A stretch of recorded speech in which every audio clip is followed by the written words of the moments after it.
Poetry. Fly fishing is often called the poetry of angling. I think that fly casting is the poetry of fly fishing. In other games, people, we peak at early ages. In something like tennis or golf. Tennis at 35, it's downhill. You can rationalize that all you want, but the reflexes go, and the knees go, and the elbow goes, and the shoulder goes. In golf, maybe you'll last till you're 40 or 45. They're still nice games. But our sport is a wondrous sport. I promise you that you're going to grow as long as you live. You're going to reach new plateaus, on and on and on and on. And I hope in the next hour or so that we're going to help you people reach some new plateaus. We're going to try to separate substance and style for you. Substance, the very essence of what fly casting is, and style. We're going to give you people some structured answers for you engineer types. You doctors, lawyers, accountants, all of you characters that have to know why. We're going to try to answer some questions for you poets, too. Those of you that learn by feeling and doing and seeing. I've discovered that poets and engineers learn at about the same rate.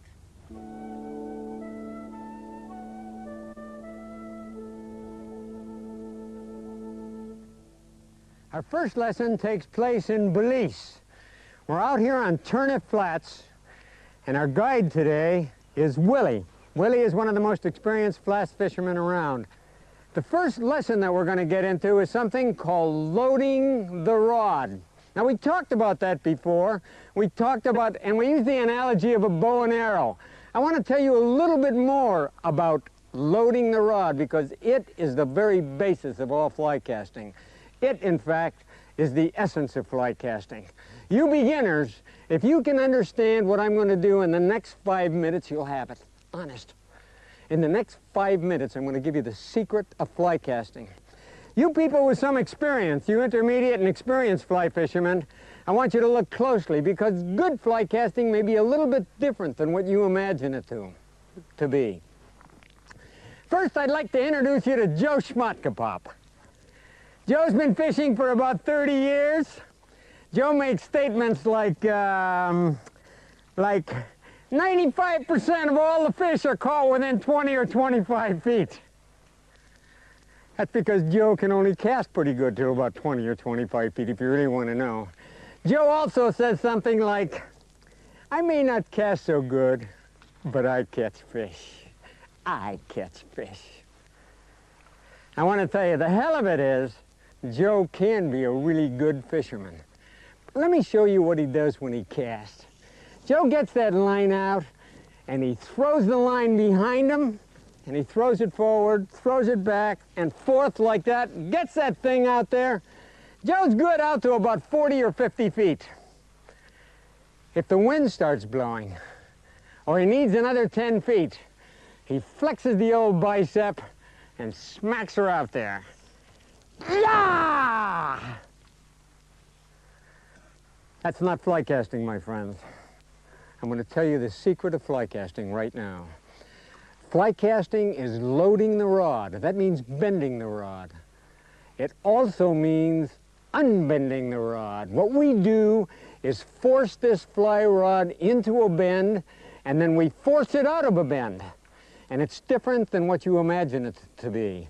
Fly casting is not back and forth like that. That's poor fly casting. Good fly casting is this. Whump, whump, whump. My hand actually jerks when I do it without the fly rod. Get your hands up right now. I'd like you to cast with me. Cast, back cast, forward cast, back cast, forward cast. Watch this cast. Let me show you how that works. What we do is go whump, whump, and watch the line go out. Piece of cake. That's what you've got to do, my friend. You've got to stop the rod in order to make the line go out. Now listen, the 10-year-olds in this that are watching this, or the 12-year-olds, when I tell them that in order to make the line go out, they must stop the rod, they're going to listen to me. You old cockers have to I really have to emphasize this to you. The way to get the line out is to stop the rod. And it's a funny little motion. Watch my hand now. Watch my hand carefully. Short cast. A real short cast. It's whump, whump, whump, whump. Actually, when the rod unloads, it's jerking my hand a little. Watch that. Bang, bang. On a longer cast, it's a harder stop. Bang. Pop, pop. Loading and unloading the rod, called by many, many names, and a little bit confusing. Joan Wolfe calls it the power snap. Frank Gray says, flip the tip. Hugh Falkus says, snap the bloody rod in half. Jim Green and Steve Rajeff say, stop the rod. All of these descriptive statements to describe this simple loading and unloading of the fly rod, whumping the fly rod. There's a real easy way for you people to learn it. What I'd like you to do right now is stop this video and go get a fly rod right now. I'm going to grab one that I've got right here. And what I'd like you to do with this fly rod, this is an easy way of learning this little motion. This little whump, whump. Easy cast. Get that rod up and cast with me. Whump, whump. That's an easy cast, a short cast. A longer cast, a little wider arc. Whump, whump, whump, whump. A real long cast. I'm going to load it right down into the butt. Whump, whump, whump. You see that motion? Those of you who are indoors can do it right out in front of you like this. And load the tip. Then load the middle. And load it in that butt section like this. Do you notice how much simpler it is to do it with a firm wrist than it is with a flexible wrist? You can whump that rod much more efficiently with a firm wrist than you can with a flexible wrist. Here's a good example of instruction today. Many of us instruct a stiff wrist or a limp wrist or whatever, but that's just a means to an end. I like that firm wrist because the firm wrist helps you to load the rod more simply and more efficiently. Whump, whump. I want you to continue doing that with the rod while I cast. I'm going to lay this rod down. Get your hand up in a real nice, comfortable position. This would be a nice, gentle little cast. See how easy the movement is? And that whump, whump, whump. This is a good cast out to 30 or 40 feet, easy. A more powerful cast might be a little harder whump, and of course, a longer arc. Whump. Beautiful. I want you to practice that without the fly line. In a little bit of time, you're going to get that. Honestly, people, that is the very essence, the basis of all of fly casting. One of the reasons that we're down here in Belize on the flats is that tarpon and bonefish fishing best illustrates that loading of the rod.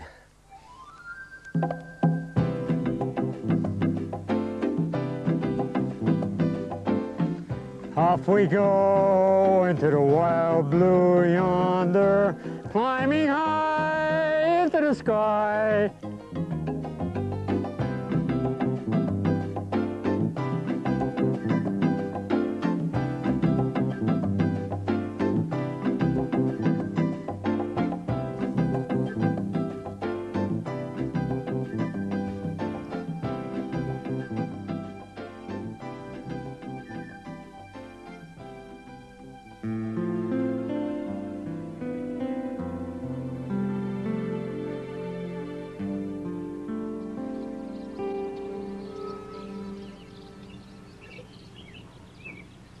We're here on the Henry's Fork with an old friend, Mike Lawson, Mr. Henry's Fork of the Snake himself.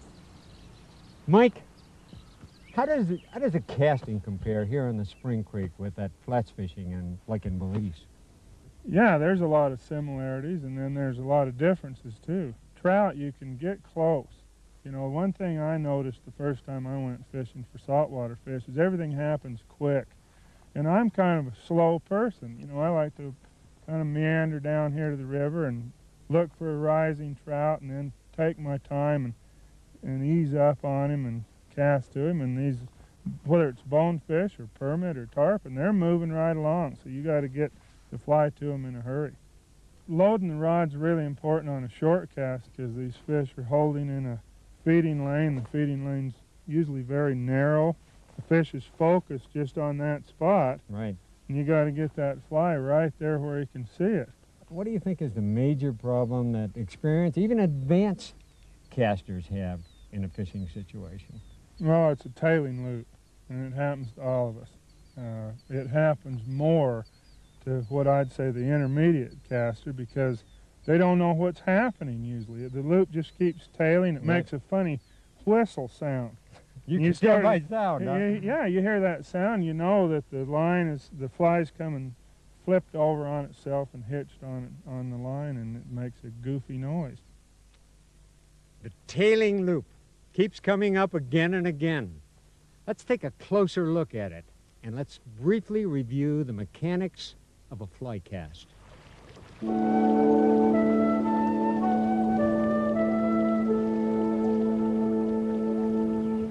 We use the word loop to describe the shape of the fly line as it rolls off the tip of the rod. The shape of the loop is determined for all practical purposes by the path of the tip of the rod during the casting stroke. Good loops are formed by a straight line path of the rod tip. Good loops are tipped over U or V shapes, or the elliptical shape, the flattened oval of a good roll casting stroke. All of these loops are formed by a straight line path of the rod tip. That means narrow casting arcs for a minimum amount of rod bend and wider casting arcs for maximum rod bend during the casting stroke. Poets, short cast, short strokes, long cast, long strokes. Think of pointing the tip of the rod as you load and unload the rod. It's kind of a point as you come forward. Even in the roll casting stroke, I want you to come back and pull the rod through in a straight line path. Stop the rod tip high, poets. Think in terms of casting with the tip of the rod traveling in a straight line path. Think of casting with the tip of the rod, not your hand. Non-loops, or very wide loops, are caused by a convex path of the rod tip. Notice how the fly line immediately assumes the same circle shape as the path of the rod tip goes around. This poor loop is most commonly caused by too wide a casting arc or by a failure to properly load or wump the fly rod. And now for that nasty crossed or tailing loop. Assuming a reasonably good amount of timing between the back and forward cast and a reasonably straight line path of the forward and the backward cast, all tailing loops are caused by a concave path of the rod tip. Period. All of them are caused that way. Now, what causes the concave path of the rod tip?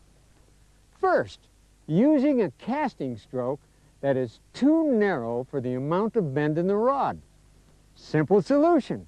All we have to do is widen the casting stroke to accommodate that heavier bend in the rod.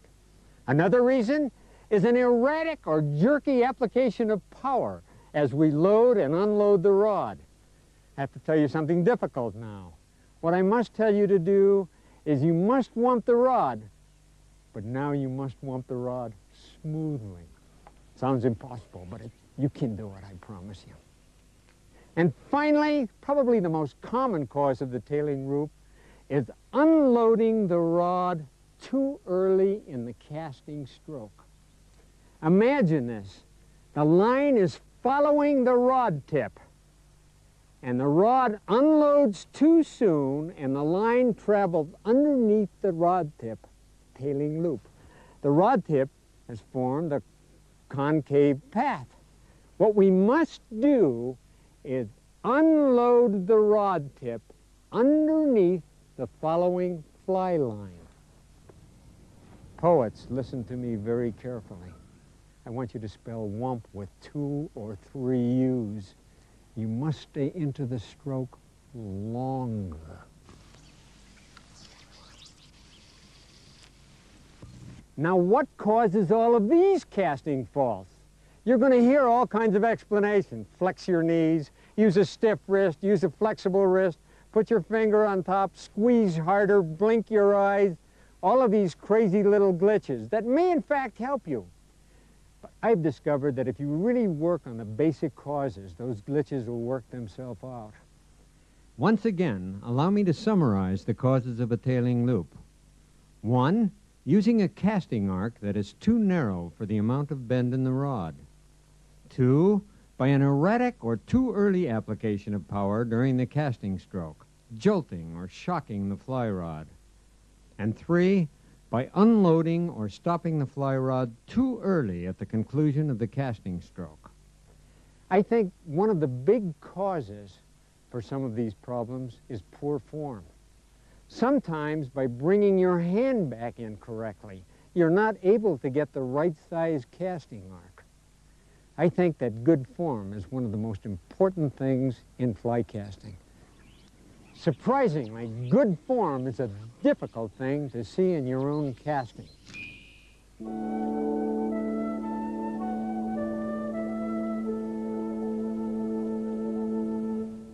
There is a new technology in the study of good form called biomechanics. We've come to the Bio-Kinetics company where Ellen Blitzblow and Dr. Tony Steller are going to help us define good form and fly casting. Bio-Kinetics is a company that specializes in analyzing motion of athletes. We go out in the field and we use high-speed video cameras with shutters that freeze the motion. We then bring the video images back into our laboratory. We go through a process called digitizing that transfers these video images to computer images. We use the computers to measure the motion, to compare an athlete's motion with what we call our ideal model, and then to find where the athlete can make improvements, or perhaps just as important, where the athlete doesn't need to make any changes because their mechanics are strong. How would the motions of a Steve Rajeff, a world champion caster, compare to a big league baseball pitcher, for example? That's an interesting question because both of them are trying to do the same basic thing, which is transfer energy in the forward direction. The flycaster with the rod transferring energy in the direction of the cast, the pitcher with the baseball transferring energy toward home plate. And the more efficiently they can do that, the better they're going to be at their sport. Let's take a look at Nolan Ryan. We're going to animate it. We're going to watch from the side view as he goes through his motion, his wind up, the leg lift, the stride, and the delivery. This is a three-dimensional image. We can look at it from other directions. Let's take a look at it from home plate. Again, we'll animate the image and we'll watch as he takes his wind up. And now watch how his body's going to come directly toward us, especially his pitching shoulder and his arm. Whenever you have forces working on the body, they all work through the center of gravity, and this tells us how well a pitcher or a hitter or a fly fisherman is transferring their weight and maintaining their balance throughout their activity. Could you show us a picture of Steve and analyze it for us a little? Sure. Why don't we do that? Here we've got Steve Rajeff's stick figure on the screen, and again I'm going to animate it through the cast. There's the back cast. Back cast. Reach. Forward cast. We can see some similarities between his motion and that of Nolan Ryan. The biggest similarity I see is in the weight transfer of the body from the back position to the forward position.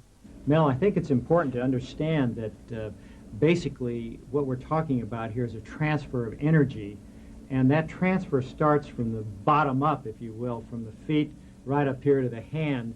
And we saw that with Nolan when he set up in his launch position and delivered the ball to the plate.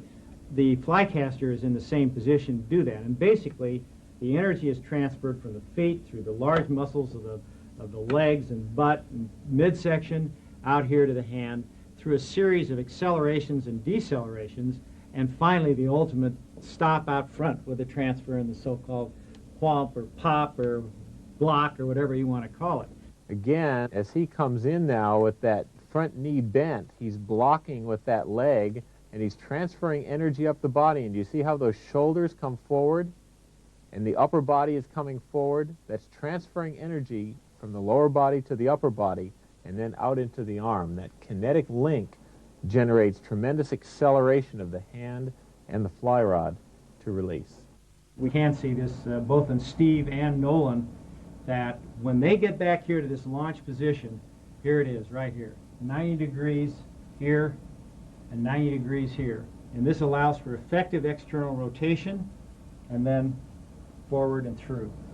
With the weight on the toes, transfer it up through the trunk here and head directionally right at the target. Kind of an uncoiling. It starts right at the feet and just works up through the knees, hips, shoulders, elbow, hand, rod tip. You got it. And it stops out here right at maximum extension. You can see it with Steve right here. Here it is right there. Let's get out in the field now and see how these principles apply in actual fly casting practice.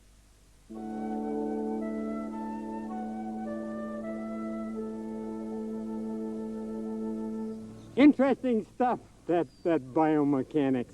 And fun. It's a good thing to have. It's especially wonderful for you engineers. Poets, listen to me carefully now. We're going to talk about how we actually apply this on the river. Let's look at the grip first. There are all kinds of grips that we use on the fly rod. One of the most popular in the country is the thumb on top grip. It looks like this. Very, very good for wide cast like this, wide, powerful cast. Another good grip is the forefinger on top.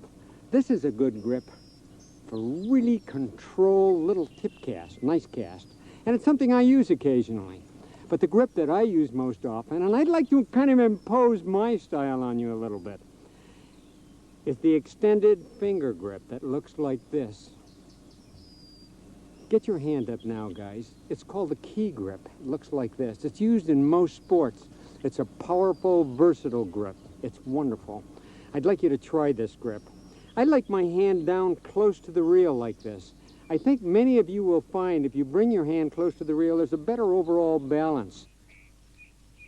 Let's take a look at where we want our hand to be in this fly casting stroke. On short cast, I like my hand close to my shoulder. I'd like you to stand up right now. Please, stand up right now. Just stand up and let your arms hang comfortably at your side and bring your hand up just like this. This is nice. This is a 30, 40-foot cast. It's beautiful. I'd like your hand and elbow to be outside of your shoulder like this. That's ideal. And cast in front of you a little bit like this. See that? Notice how little movement there is in my shoulder and my elbow. No bursitis or tennis elbow here, guys, casting all day. This is easy. And it's also powerful. I can really get some power in. You wouldn't want to punch somebody like this. You're strong this way. Good short cast.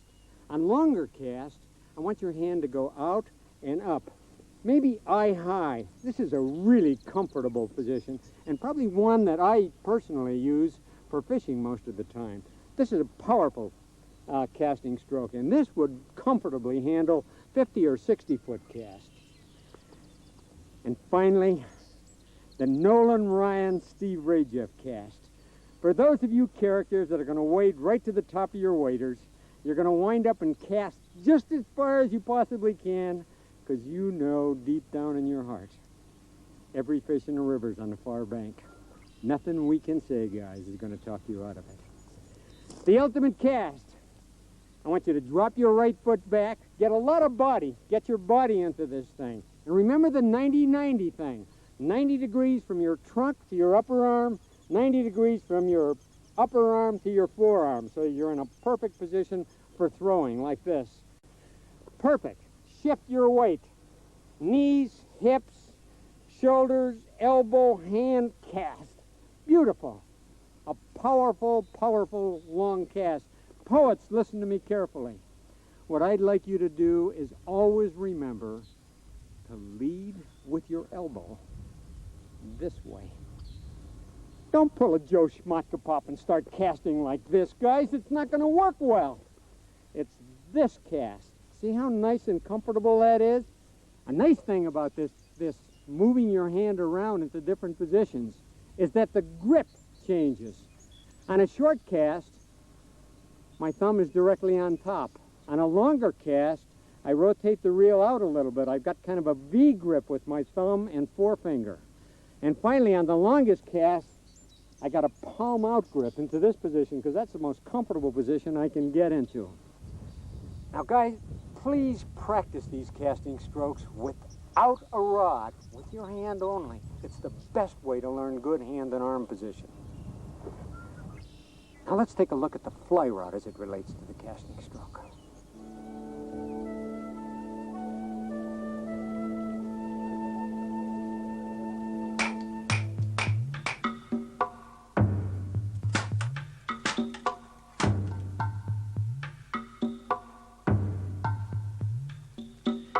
Bamboo fly rod. What a magnificent piece of craftsmanship these are. Just imagine all those little triangular shaped pieces, 6 of them, fitted perfectly around into a perfect hexagon. Think about tapering those to within 1/1000th of an inch for 8 or 9 feet. Incredible things. They're wonderful. They've been made since the early 1800s, and there are bamboo fly rods made today that are absolutely beautiful and wonderful tools. Many of the old violins were real Stradivarius. They played beautiful music. They fished well. I do believe that form follows function, that it's necessary for these things to fish and cast well to be truly beautiful. The modern graphite rod is a fantastic tool. They're a wonderful tool, and they do fish and cast superbly well. The fly rod. We really expect tremendous things from this fly rod. We expect it to cast 5 feet of fly line. We expect it to cast 80 feet of fly line. This fly rod has suddenly become one of the most important tools that we have in fly fishing and in fly casting. Let's first of all talk about a fly rod in terms of it being either stiff or soft. That means its resistance to bend.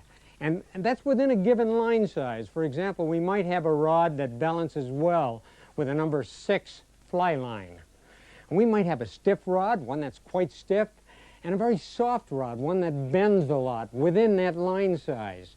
And what that means to you, the fisherman and the caster, is this.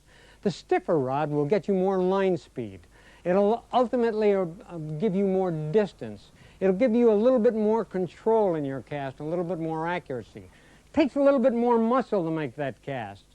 The softer rod will handle short cast a little bit better, be a little easier to cast. The softer rod will also work best with light tippet when you're playing a fish. So stiff and soft are something that are very important in a fly rod. Now let's look at where a rod bends. A rod bends in different places on the rod. We call it rod action. Let me define that for you. A tip action rod is one that essentially bends out at the tip of the rod. It wants to bend and load there, with the butt section and the middle section of the rod being relatively stiff. Both the stiff action rod and the tip action rod work best with a narrow casting stroke. Those of you who really like to cast in tight like this and put a little muscle into the cast would like a tip action rod. Conversely, the butt action rod tends to swing from the butt of the rod, and it works best with a wide casting stroke. And then we have the really modern fly rod action. We call it progressive action. It's kind of I hate to use the word even, it's kind of a compromise between the two actions. And it's more than a compromise because it actually enhances the tip casting strokes and the butt casting stroke, and does in fact, with modern fly casting, with our variable casting stroke, will handle all ranges of fly casting. My perfect fly rod, I could cast with a short stroke, load the very tip of the rod on a short cast, work out to maybe 20 or 30 or 40 feet, give me nice action, be an easy casting stroke, and the middle of the rod and the butt section of the rod would stay firm and hold together. If I needed more line speed or more distance, I could open up my casting stroke and the rod would comfortably bend at the middle of the rod, with the butt section staying intact. And finally, I could reach down and bend the butt section of the rod. I could use a full butt casting stroke, and the middle section and the tip section would have enough integrity that they would hold up while I really leaned into a cast. All of that with a smooth continuity of action. Sounds impossible, doesn't it? But it's actually not. Most of the modern fly rods that are made today are made with a good progressive rod action.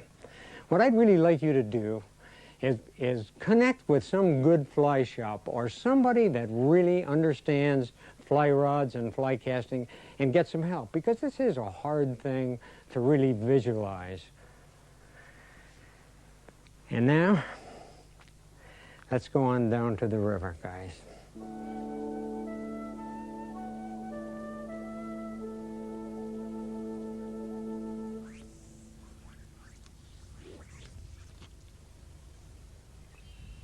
Fly casting.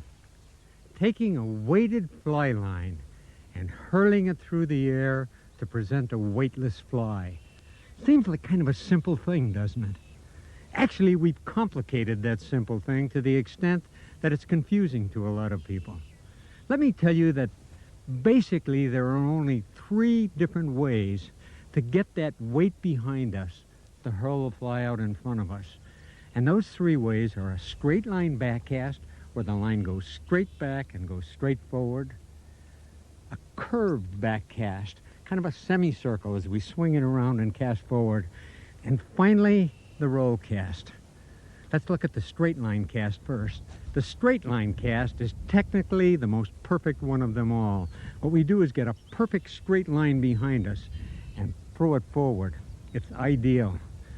I think what we should do right now is talk to Steve Rajeff, who probably is technically one of the finest flycasters on earth, and who throws that straight line backcast perfectly. Steve, one of the problems that many of us have on a long cast, especially with a full line, is in trying to hold that much line in the air, we can't really make the good backcast to keep it going. A lot of us are trained to get a good forward cast, but that real powerful, beautiful back cast of yours we have a problem with. Can you help us? It's a real defined stop to make a nice narrow loop on the back cast.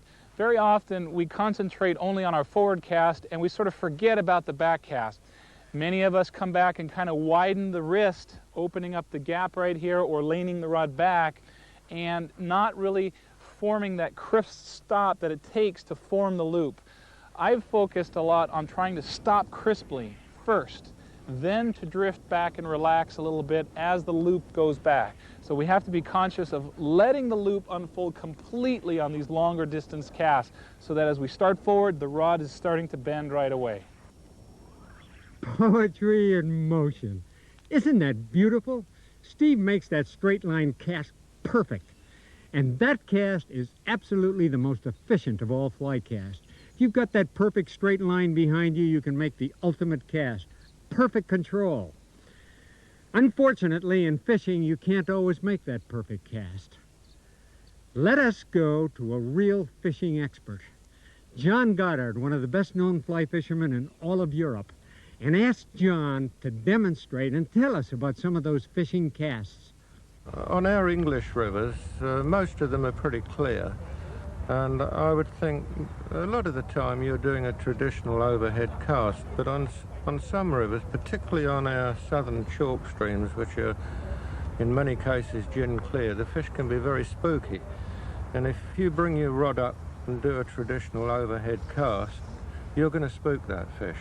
So I tend to use the side cast a lot, and I think that's a much more useful cast. If you've got undergrowth or bushes behind you and no trees above, you can come straight up and down. As you go up, you turn the reel. That's a little bit like that Galway cast, where you cast behind you, turn around, and cast in front of you. Yeah, that's right. But instead, you just kind of use your upper body. Yeah. I think that's a neat thing. Yeah, saves you a lot of labor. Yeah, it does. John, I think you mentioned the fact that sometimes when you don't have enough room for a back cast, you use kind of a halfway back cast in your cast. I don't know if you've got a name for that cast. No, I haven't got a name for it, and I don't think there is one. It's a cast that I've developed over the years to cope with a lot of the fishing on our rivers in England, where you've got high bushes or trees directly behind you, so you've got no room to get your back cast out.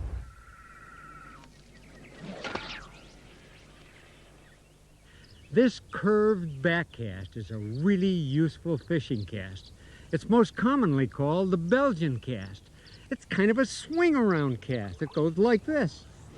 Instead of a back cast and a forward cast going whump, whump, we kind of just go swing around, whump, and we control the line all the way through the pull around. We take less space than a normal fly cast, and we control it super well. It is wonderful in a wind. It's wonderful for weighted flies and for shooting heads, for heavy lines. It is a cast that we use often in fly fishing. And the change of direction is a wonderful thing in this cast too. If the line is downstream like this and we want to cast out here, we can swing it around and make the cast going forward. And finally, the roll cast. The roll cast, where you bring the line back, letting the line fall behind the rod, front end of the line anchored in the water, and it rolls out in front of us like that. The roll cast, where you need practically no back cast. Let it fall behind the rod and come forward. Now, traditionally, the roll cast has been thought of as a cast that is only good for very, very short distances. I want to show you people how to make a long roll cast, and it's a fun cast. Watch this. One of the things that we have to do to make a longer roll cast is to get a little bit more mass, a little bit more line behind the rod, anchor a little bit less line in the water. One way we can do that is bring our rod back like this, stick it back here so I've got a nice big loop in the back of me like this, less line in the water. Now watch the roll cast. It's a real neat thing. Remember, a straight line path of the rod tip, so you get that elliptical shaped loop as it travels across the water. And now there's a way to go even further. Instead of just coming back with the line, we're going to kick the line back. We're going to kick it back like this a little bit so that the front of the line lands in the water like this, and the back end of the line we've got a nice big loop. Now sometimes on this big loop, what we have to do is have 10 or 15 feet of space behind us in order to make that cast. And watch these back casts. These are wonderful. I'm going to get out a bunch of line. I'm going to kick it back, let it hit in the water, and bang, go out forward. Obviously, however, you need a pretty clean bank. So instead of coming straight back like that, one of the things that we do is we come back and sweep up with the loop like that so that the loop is rising as it goes backwards. That way we can do it right out on the water. Let me get this line out and show you that cast. What we do is tilt the rod and swing the rod this way so that that loop that goes behind the rod is rising. Watch.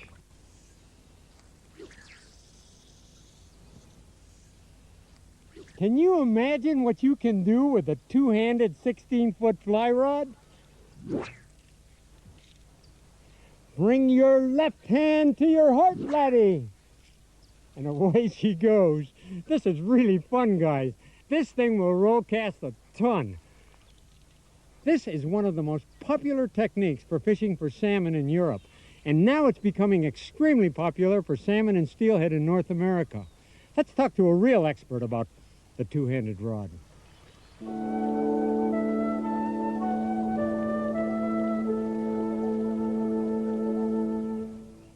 Jim Green, champion flycaster, superb instructor, probably the reigning rod designer of our time. Jim has recently taken up the two-handed rod. Jim, how did you get started in this two-handed rod business? Well, I was lucky and got to fish on the Boise Salmon Club in Quebec, and I met the Duke of Wellington there, and he uses a two-handed rod, and he kind of got me started. That's super. Do you use it much of the time now when you're steelhead fishing, or? Well, ever since I worked with it and learned how to do it, it's the only way I fish now, because it's to me, I'm getting old, and my muscles are getting sore, and so I cast all day long using the spade cast, and never get tired. That spade cast is a kind of casting that's mysterious to a lot of us, and especially in this country, Jim. Well, I think it's because people don't understand it. Spade cast is no more than bringing the fly from front of you so you can make a roll cast. So it's a roll cast on running water. Now with the line and the fly downstream, we have to bring this line up and fly to the right side of you so you can make a normal roll cast. Now the line is not up far enough, and if I cut across, I'll tangle it. So that's something you have to be very careful of, and that's where the timing comes in.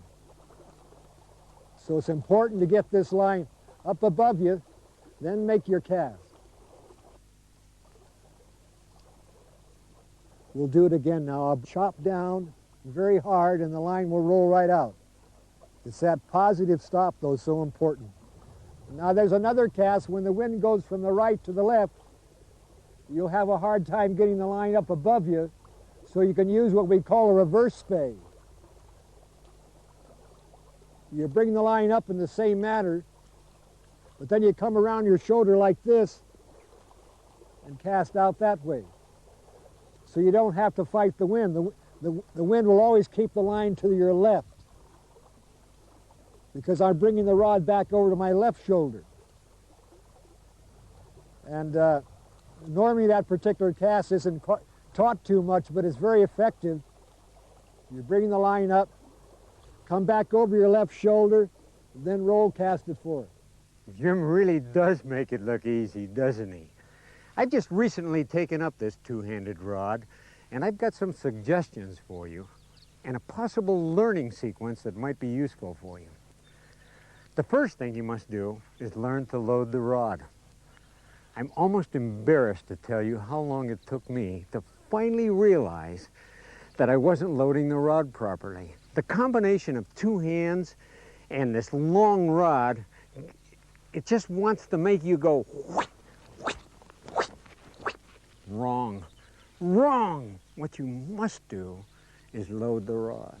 Whoomp, whoomp. I want you to do that without a line on the rod, just as we did with the one-handed rod.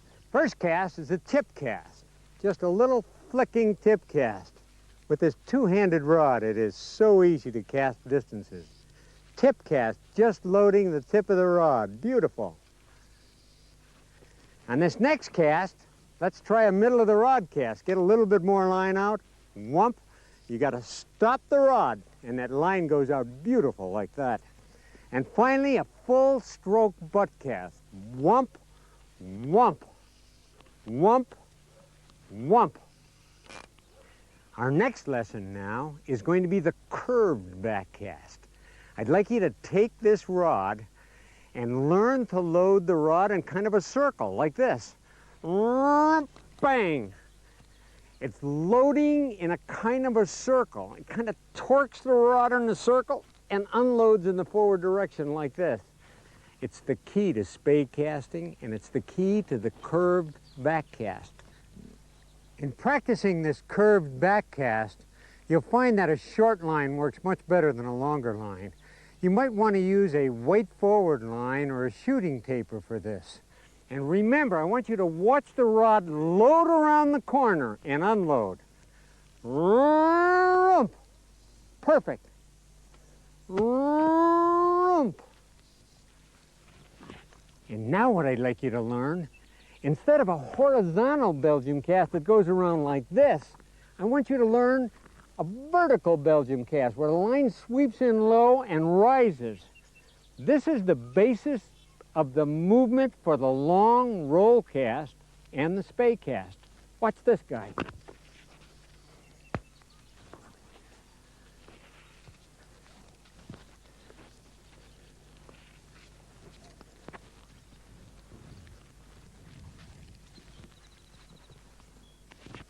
Let me show you an aerialized spay cast where the line is downstream over there and I'm going to swing it around. And you'll see the rod going through much the same motion. Watch.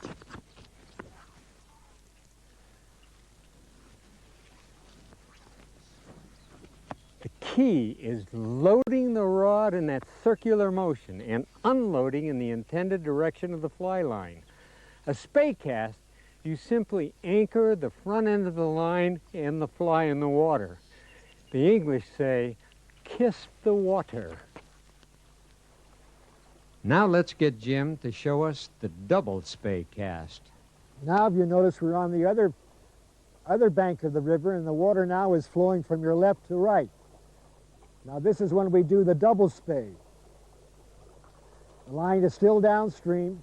You have to bring the line up to your left, then you come back over your shoulder. Again, you form this figure 8. Come over your shoulder and come forward, and you roll cast forward. Now remember, the line is downstream now.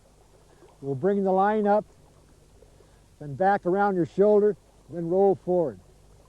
Once again, our line is downstream. Bring it up, over your shoulder, and make the normal roll. Now people, I'd like you to try this cast with a single-handed rod too. It's fun using it, even in trout fishing I use it a lot. Right, absolutely. Yeah. I just take my single-handed rod downstream, lift it to clear the line from the water, kind of sweep it upstream, form the loop behind me, stop the rod in front, and the line rolls out just like the two-handed rod. Practice that cast. It's a useful cast and it's fun to do. Now let's go on and take a look at distance casting.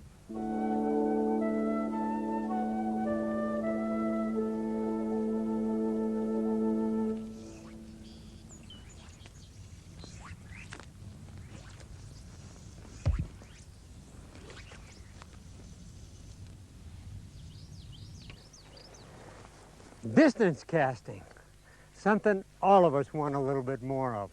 It seems like that fish is always 10 feet out further than the longest cast that you can make. Distance casting is kind of fun too, guys. Let's look at a few things that might help you in your distance casting.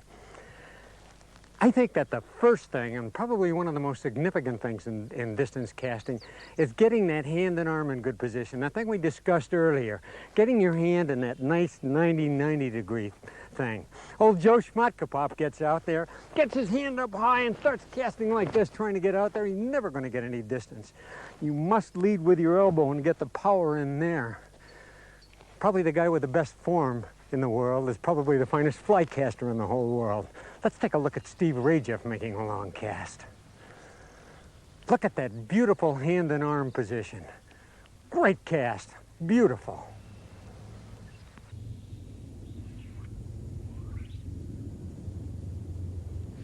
Let's address one of the most important things in distance casting. It is something that is really relevant to making a long cast. Remember when we discussed mechanics?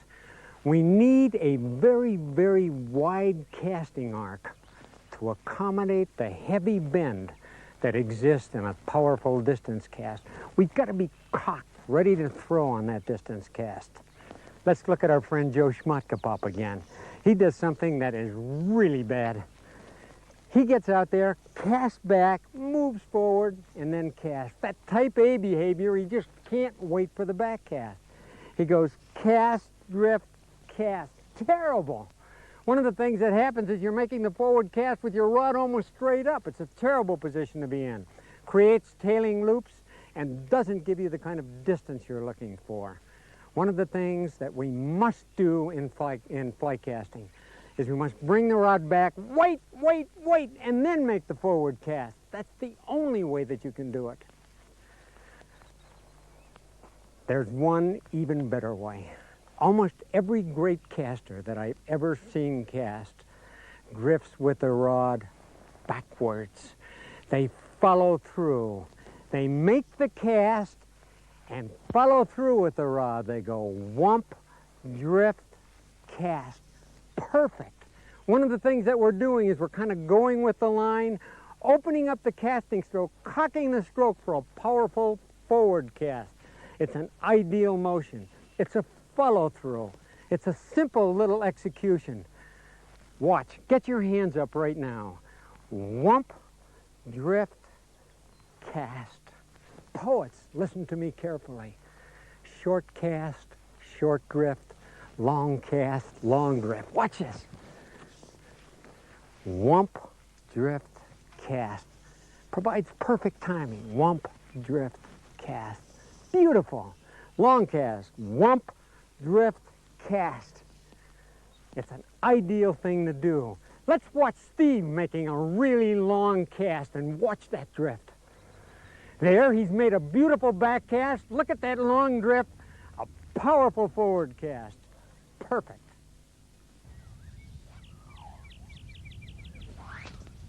Okay, my friends, let's take a look at that nasty old double pull.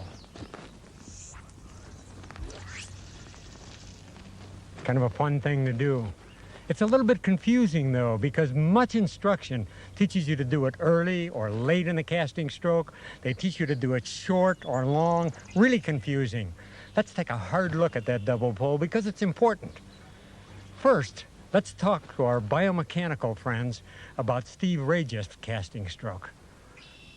I think the left hand is a mirror of the right hand for the right-handed caster. I think what happens is that the distance that the hand moves forward is offset by the opposite hand going backwards. It looks to me that they're virtually the same. Let me suggest this to you people. Balance is so important in pitching a baseball and throwing a javelin. They even use it in karate where you go forward and back at the same moment. It's even more important in fly casting. Let me suggest that you start the casting stroke and the pull at the same time and end at the same time and go at the same speed. Short cast, short pull. Long cast, long pull. Starting and stopping at precisely the same moment. Poets, listen to me carefully. Short cast, short pulls. Long cast, long pulls.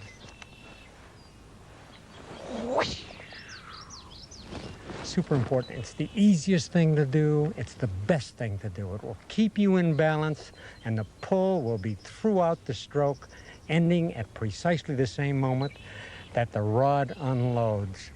Perfect. I want you to practice that without the rod. You go gently with the right hand, go gently with the left hand.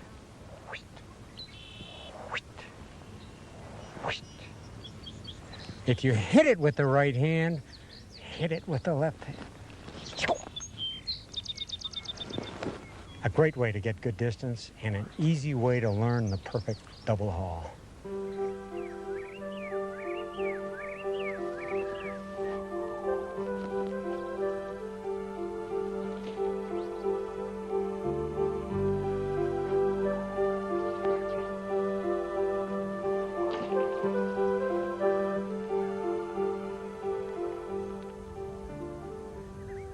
Well, my friends, that's the end of our lesson. And like our good friends, Jim Green and Mike Lawson, Steve, John, I hope you're going to continue to grow, reach new plateaus as long as you live and as long as you fly fish. Ours indeed is a wondrous sport. Robert Travers said that it was solitude without loneliness.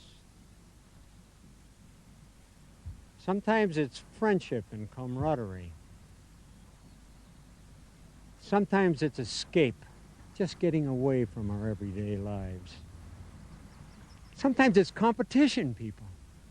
You know, getting big fish or more fish, getting more than the next guy, even entering contests. But our sport is unique. Sometimes it's non-competition. Sometimes it's just walking the river and knowing that the fish are there. I think our catch and release thing is a wonderful thing philosophically, because I think we put the emphasis on the experience, not the reward. I think there's something wonderful about getting back to nature on a simple level. I think water has a fantastic allure.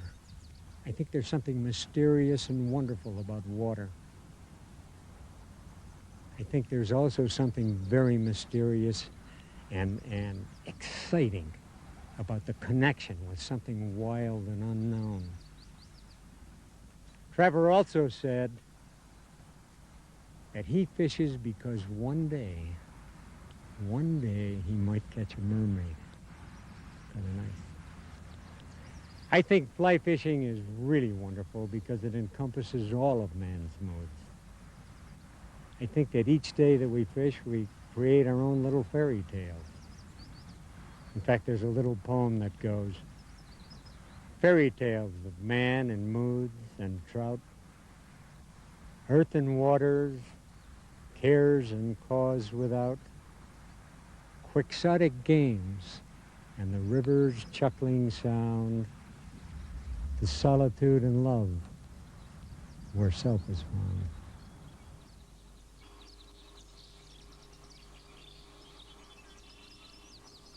found.